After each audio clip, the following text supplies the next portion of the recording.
Similar to a Bootstrap tooltip, we also have Bootstrap Popovers. A popover is different in that it accommodates more content, including a header. In this example, we've applied the popover to a link element. The popover is positioned to the right, but as you'll see, this can be changed. To create a popover, select or create an HTML element that you'd like to apply it to. In this case, we've applied it to a link element using the A tag. In our element, we've created a data toggle attribute set to popover. This is necessary for the popover to function. We can give the popover a title. In this case, we've set it to test header, and you can see that text displayed right here. We can also give the popover some content using the data content attribute. We have the text sample paragraph displayed in our popover content area.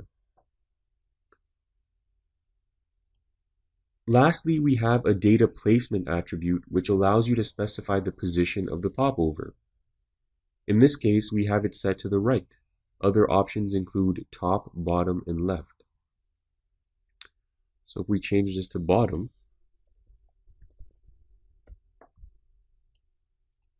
you can see that it's now changed the position.